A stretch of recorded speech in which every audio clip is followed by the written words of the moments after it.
Gospel. Thank you very much, and good afternoon, ladies and gentlemen. Well, we've heard a lot already about some of the lost opportunities that we need to avoid through greater energy efficiency. And I'm going to give you a sort of international overview of some of the areas and some of the data which exists internationally, showing the magnitude of these opportunities and also what we can be doing to some degree in order to access them. Energy efficiency has been increasing traditionally through our economies. What you can see here is energy intensity. This is final energy use per dollar of productivity of the economy, if you like. And here you can see Finland compared to its Scandinavian neighbours and compared to the average of European economies. And partly because Finland is a more northerly latitude country and has a big geography, it has slightly higher energy intensity than some of the other countries, partly for those reasons. But the general trend is going down, suggesting that, I don't know if this point is working, suggesting that the efficiency level is improving in these economies over time. Now, in 2004, we have 28 member economies of the International Agency, and we were set up in 1973 in response to the first energy crisis, and it's a grouping of energy-using nations. In 2004, in order to look back over the 30 years of existence of the agency, we did some work looking in detail at energy-using trends in all sectors of the economy for those economies within the IEA where we had detailed data in each of these sectors. And they included all the big economies, the United States, the big European economies, Japan. They're all in this data you can see here. And what we found in these economies is the actual energy use, shown in blue, increased about 20% over that time frame from 1973 to 2004 in those economies. But the level of energy services has increased much faster than that. And what you can see is shown in orange above in this wedge is how much energy we estimate would have been used had we been using, in these economies, had we been using energy at the same level of efficiency in 2004 that we were in 1973. And what it shows is that efficiency improvements have avoided 56% of the energy use over that time frame, which is a larger contribution than any single fuel, including oil. And this kind of analysis is extremely important because the big problem that efficiency faces is that it's invisible. People can't see it very easily. We need to keep track of it, as has been mentioned already, to understand what we're getting from it. And this kind of approach that we put together here and have been continuing since, and we've been extending these kind of indicators to many other economies as well and deepening them, we can start to really quantify the value and the benefit we're getting from these efficiency gains. In terms of greenhouse gas emissions, global emissions from the energy sector in 2004 were around about 24 gigatons of CO2, something like that. We estimate just from these 11 economies that those efficiency improvements avoided 5.5 gigatons. They would have emitted 5.5 gigatons more to have the same level of energy services if they'd been as inefficient as they were in 1973. Now, we don't have data for the rest of the world, but were the rest of the world following the same trends, that would have translated into abatement of around about 15 gigatons per annum by 2004. And this dwarfs anything that's been achieved from any other section of the energy economy. And this, on the supply side from renewables, they're a much smaller proportion of contribution. So we can already see we've benefited greatly from energy efficiency improvements. Now, to put it into context, what is involved in avoiding 1 billion tons or a gigaton of CO2 a year? In terms of wind, it would be equivalent to installing 200 times current US wind generation in lieu of unsequestered coal, or building 141 gigawatt nuclear power plants in lieu of unsequestered coal, or installing 1,000 Sleipner CO2 sequestration plants in lieu of, to remove the CO2 from power generation, for example. So this gives you an indication of just the vast scale of these emissions reductions that we've been talking about from that. And yet we see that when we compare, there are many ways of comparing efficiency, and none of them are perfect, I have to stress. They all give some information, but never perfect information. But when we compare energy intensities across IEA member economies, we see large differences still exist. And we look beyond the IEA to other countries, we find much bigger differences exist. And so this suggests that there's a lot that can still be done just within the rubric of current behaviour to improve the efficiency of our economies. In the building sector, in the household sector, buildings account for roughly 40% of energy use. They are the largest single energy-using sector. And they're also the sector which actually has the largest savings potential, as being mentioned already. They've made a slightly bigger contribution to savings than the other sectors. Along with industry, they've had larger improvements. But what you can see here is the annual improvement rates, which were going at 2% per annum from 1973 to 1990, but from 1990 slowed down to about 0.8% per annum. So we've been improving efficiency less rapidly since 1990 than we were in the preceding period. If we look at other indicators, this shows household energy use per capita, and it's shown two ways. You can see it shown the actual values in green here, these green dots, and I think that's Finland here, and then adjusted for a normalized level of climate, heating degree days shown here, for 2,700 heating degree days, which is the average across the IEA economies. And we can see that a country like Finland is doing reasonably well by comparison to IEA competitors. But its space heating and water heating distributions are a little bit different from some of the others, and we find in each of the economies there's locally specific situations which are happening there. In terms of CO2 emissions, you get roughly the same proportion, but it obviously depends on the CO2 content in the fuels being looked at. When we look at the causes of change, we're not dealing with a constant service level. We have increasing building area. There's a growing amount of square meters of building surface area per capita in most economies. There's also linked to that household sizes are getting smaller in many countries. The number of people per household is coming down. So that's an extra driver pushing that up. And then we have rising comfort levels have been taking place, which also would be driving energy up in its own terms. But against that we have increasing efficiency, and we have both in terms of the fabric of the building, but also in terms of the efficiency of conversion of energy. And the interesting thing to see in this graph is actually that Finland is the best performer since 1990 of our economies in terms of actual space heating demand per capita trends. The consumption went down from 1990 to 2004 by over 2.5% per annum in Finland, which is above the average for the IEA. But what we're finding in this sector in particular is that there's a great need for policy to intervene in the marketplace.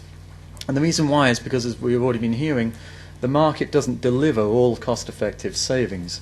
Now, the reasons for this are manifold, and this is a sort of brief summary of them. First, there's missing or partial information on energy efficiency. It's just simply not sufficiently visible. Now, there's a lot that's been happening to try and improve that, more labelling, certification, better metering, all of these kind of activities. But we need more of that to make it more visible and hence more tangible so people can act. And there are still low levels of awareness regarding the cost-effective savings potentials. People know if they use compact fluorescent lamps that they're going to save energy compared to an incandescent lamp.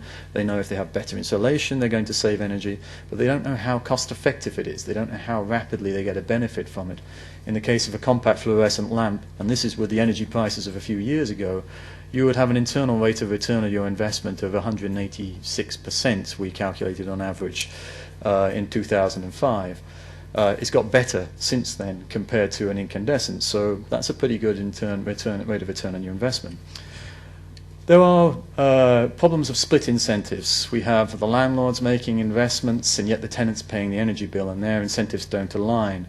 Within companies, you have often they're structured such that the capital acquisition budget is managed separately from the operation and maintenance budget, and then again the incentives don't align internally. In the case of the building sector, and this is a critical problem, the energy capital lifespan is often longer than the ownership period. In the case of the building sector, it's always longer than the ownership period. Buildings are built to last for typically 100 odd years or more. The average ownership period may be a decade. It depends on the country exactly what they are. And so any individual owner, even if they're owner-occupier, it's not in their own best interest to optimize the energy performance of the building over the lifespan of the building. And that's a mismatch with socioeconomic objectives at the societal level. We also have problems of fragmented supply chains and shortage of necessary skills to deliver higher efficiency. This is particularly acute in the building sector. Typically you have a lot of relatively small fragmented companies in most economies. They're a large part of the economy in all economies. And yet research and development investment is very low as a percentage, for example, of compared to other industries. And there are temporary or transitory nature as a lot of the construction area leads to transient skill shortages as well taking place. And of course, until recently, energy budgets had quite a low priority. They were a small percentage of overall expenditure. Now this is rising a lot, and this is obviously helping put this on the agenda, and people are focusing a lot more on the topic as a result. But generally speaking, you can say that energy efficiency gets bundled in with more important capital investment decisions, and hence gets pushed off into the background and the priority of decision making. And this all results in an emphasis on the first costs of services rather than the life cycle cost of the services. Here we see what we estimated happen on a global level with a reference case scenario in terms of energy-related CO2 emissions shown in red. And under that reference scenario, this is continuing with current policy portfolios, continuing with current drivers, economic trends.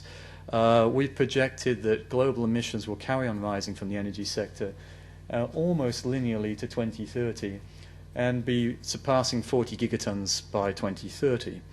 Now, a couple of years ago, we did an alternative policy analysis, which is shown here, and we looked at what would happen were policies under consideration or only partially implemented to be fully implemented. We didn't review these in terms of their legitimacy or make our own recommendations of which were optimal. We just looked at what those which were out there. And these were CO2 reduction and energy security policies that we were looking at specifically. And what we found is that we could reduce total emissions by 6.5 gigatons just with the policy ambition at that time, which was under consideration at the global level by 2030, and flatten off total emissions, and actually, if we projected further, start to bring them back down again. And of these, we found that end-use energy efficiency accounted for 2/3 of the total. Fossil fuel end-use efficiency, 36%, electrical end-use efficiency, 29%, and then power sector efficiency and fuel substitution, 13%, increased use of renewables, 12%, and increased in nuclear power, 10%. Now, often in the media, we have much more attention on the top two issues than the options, than where the large bulk of the opportunity actually resides, which is in the efficiency part. And so this is why these kind of events are extremely important in order to communicate where the bulk of the opportunity really does lie, and where what we must try to avoid missing. Going up to the analysis which was already discussed earlier, our most recent analysis on energy technology perspectives, we've been calling for a new energy revolution, because when you project these global macro trends, mega trends, out to 2050, you find that a business as usual type of scenario is simply not an option. We can't afford it on multiple levels. We can't afford it financially. We can't even deliver it, maybe, on a technical level. And we certainly can't afford it from an environmental perspective, because this kind of huge increase in CO2 emissions would take global atmospheric concentrations off the charts compared to where they currently are. And over the longer term, end-use efficiency still accounts for roughly half of the savings potential, but obviously the decarbonizing the energy supply system becomes more important over that time frame. And here we see, the roughly a 50-50 split. But how is this going to be paid for? Well, the first thing is to look at what are the investments required under a business-as-usual scenario. Well, shown here this is actually now slightly out of date. It's gone up, these figures, by a couple of trillion. We did estimate in 2006 that global investment requirements to 2030 for energy supply in all sectors under the reference case scenario were going to be in excess of $20 trillion. Now that sounds like a huge amount of money, but we should bear in mind that global capital investments each year are in excess of $120 trillion. So we're talking about less than 1% of global capital investments in the energy supply sector. So there is the money in some form or other out there. But it's also interesting to look at where the energy demand for this energy is coming from. And actually we've estimated that just about half of it is coming from energy use in buildings. So if we can reduce the demand in buildings, we can reduce the need for capital on the supply side. This shows an analysis which is being updated right now that Vattenfall and McKinsey did a couple of years ago. And although you can discuss some of the precise levels shown here, the basic principle is correct. What you can see is that it's looking at the cost of abatement from the energy sector. And what we find is the efficiency part pays for itself. This is the wedge shown here. It's nearly all end-use efficiency, and it's actually calculated at the energy prices which were in place 2 or 3 years ago, and so is now out of date. If we were to redo this analysis, we'd find it would be cutting in much deeper into across this curve. And you can see associated with this the parts per million in atmospheric CO2. So this is the level roughly needed to get down to 2.5 degrees global warming level. Now if you were to attain that level, in broad principles, this efficiency part can help leverage the cost of the supply side options, which are more costly than conventional supply side options. So both are actually needed in order to reach a sustainable energy objective. But these parts should really be taking place in any case. And the question is why don't they happen of their own account? Well, it's really because of the reasons I already mentioned, these different barriers which are in place which prevent the market from clearing to the least cost options as efficiently as they could do. It's also interesting to look where the clean energy money is going. These are results not produced by us, they're produced by an organisation in London called New Energy Finance. And they touted that a huge growth in expenditure and investment in clean energy has been taking place in the last few years. Last year it surpassed $150 billion of investment in the clean energy sector. But nearly all of it is in renewable energy if these figures are to be believed. The efficiency component was just 2.1%. Now, my own suspicion is that they may have difficulty in actually accounting for these values, and there may be a lot of investment going on that's not actually in here. It's easier to see the investment in the renewable side. But nonetheless, there's certainly a gap, and that's something that needs to be addressed. So we need a comprehensive set of policy packages to deliver all the savings, and they have to address all the barriers, not individual barriers, to be successful, because very often we find these barriers are like hurdles. They're lined up in series. You don't get to the outcome you want unless you get over each of them. And this requires a whole range of different measures to be put in place. Building codes are one of the more successful policies. This is an example of actual consumption in Danish buildings, showing how they changed as a result of introduction of building codes and where the new building codes coming against the existing stock. And you can see how the consumption of the existing stock has come down quite dramatically over time. Policy's also driven the growth in efficient components in buildings, such as low emissivity double glazing or triple glazing. It's very clearly being driven by policy in all of these economies we've been looking at here.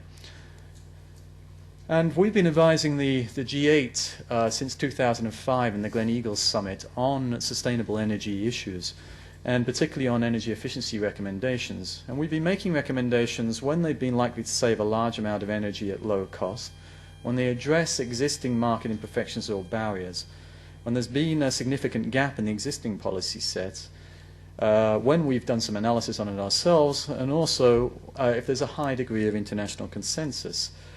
And at the last summit in 2007, these recommendations were endorsed by the G8 heads of states, and we're making more to the summit coming up in Hokkaido, which I can't yet talk about, but you'll hear more and after July.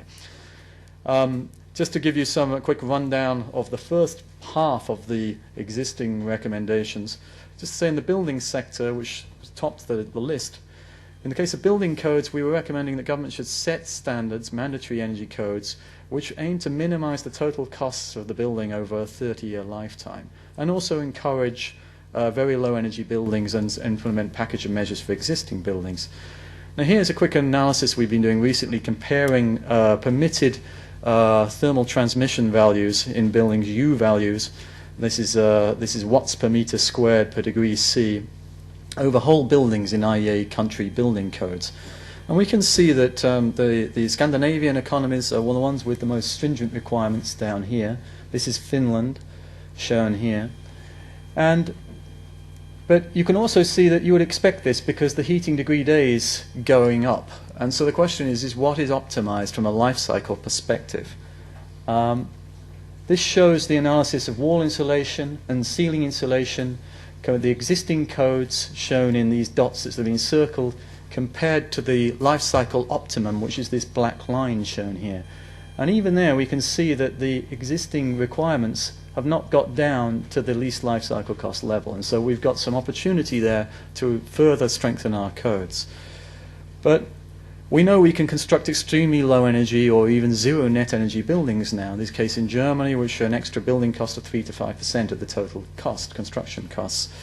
And many economies are now actually moving to much more ambitious requirements. In the case of the UK recently, they've announced that their ambition is that by 2016 all new buildings will be constructed, or in the residential sector, to have zero net energy. And this is their actual increase in codes. I mean, their codes in 2002 were 70% more stringent than in 1990. But they've increased them dramatically, and this is where they're planning to go, shown in purple. We can do a lot with refurbishing existing buildings. This is again an example from Germany where they saved 87% of the energy consumption from refurbishing a block of flats. And if we add all this up globally, and this is pretty much my final slide, we will save between 50 and 80 exajoules of final energy demand, or up to 17% of global energy demand from just these measures that we've been recommending. So there's great potential just from following those. And just the last thing to say is that a study from the Asian Development Bank recently was looking into what is driving investment in clean energy, in efficiency and in this renewable energy. And after investigating this very extensively, they concluded that private capital flows to markets and sectors where policies and related regulatory frameworks that govern investment are well considered, clearly set out and consistently applied in a manner that gives investors confidence over a time scale appropriate to their investment life cycle. And they came up with this simple equation, which is that policy support plus a carbon price equals investment plus invention. And this is obviously the dynamic we're moving into now, where we're having a mixture of price signal and policy framework, which is going to be the great stimulus for a new revolution in the energy sector, I think, and is going to fundamentally change the way we are actually delivering energy services in our economy. Thank you.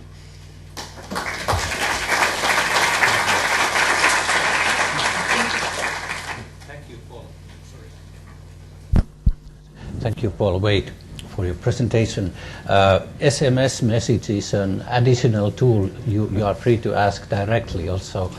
I have a couple of questions here. One is dealing with recipes for Finland. What kind of tips for Finland would you give? Where to focus in order to improve energy efficiency in the building sector in this country? Have you any I think Finland's doing a lot of the right things, but I think there needs to be some support provided for refurbishment of buildings as one of the key areas that is going to need attention. A lot of economies now are starting to create incentives for the utilities themselves to actually provide the financing for measures to deliver efficiency, and that seems to be working quite well in some places where they've been implemented, although not always. So it is a case of tailoring these to the specific situation in the economy. We've just been doing a review of these utility energy efficiency schemes, for example, internationally, and most of them actually deliver their measures in the built environment. So this is the area where they find the least cost options. And they've been typically having benefit cost ratios of between about 3 and 5, which means that for the cost of the measure is paid back 3 to 5 times over by the value of the savings, and that's actually in delivered programmatic savings, not on calculated paybacks. So there's clearly opportunities there which would be worthy of investigation. But I think, as I mentioned, what's required is essentially looking at all of the different barriers and ensuring that there is something that is addressing each of them in order to have a coherent incentive structure so that the market will actually start to work in an appropriate way. In Finland, electrical heating is deemed bad and as an enemy of environment in public opinion. What is your view regarding this electric heating? Well, I think electric resistance heating, the public probably has the right view on that because it's very inefficient compared to the alternatives. Obviously, heat pumps can deliver that the same amount of heating for maybe using a third or less of the energy. And so, as they're a kind of partially renewable technology, that's certainly something which should be looked at. But there is a place for, nonetheless, because a lot of building stock in economies is actually isolated from other supply sources, and so we have to be realistic about what supplies are available in different parts. I think that you need to look at this in the whole, however, and look at the carbon content, look at the associated cost of electrical energy, and see how sensible it is to use that as a heating source. But if you're dealing with a building which has a very low energy consumption already, then I think electrical heating of some form or other becomes a more viable option, just because of better matching of the heating demand to the supply. You have great control with electrical heating, of course. So it's not a simple issue, isn't it? Okay. How just established international platform for energy efficiency will practically act, and what's the role of small countries like Finland? That's an excellent question. We're still waiting to find the answer. I think the announcement's just been made that there will be this international partnership for energy efficiency cooperation. I think things are going underway right now about how it will be structured and how it was going to work in practice and what the rules of engagement are. But my understanding is that it's going to be an open club. Those countries which want to participate in it will be welcome to participate in it. And I'm sure that's the intention of those who are founding it. And I think the general principle of this is that we have suffered in the past from not having a fora where high-level policymakers who deal with the major decision-making have been able to exchange information peer-to-peer on exactly what they're doing. It's all been through interlocutors. And this fora will actually create an opportunity for them to do that, and hopefully speed up, therefore, policy transfer and information flow to the benefit of everybody. Okay. Then question related to US. Are the IAEA, International Energy Agency's G8 recommendations having any impact on the US, which is the biggest CO2 emitter? The US is actually, its efficiency is improving faster than is the case in many of the other economies right now. And they have actually been implementing a lot of different measures. Now, yes, they're starting from a less efficient level than many of the other IAEA economies, so they have some way to go. But actually, they've been scoring quite well against the implementation of these measures. And they are certainly paying attention to them as they constantly inform us about what they're doing, and we have an active dialogue with them on that. So, thank you very much once again, Paul Waide.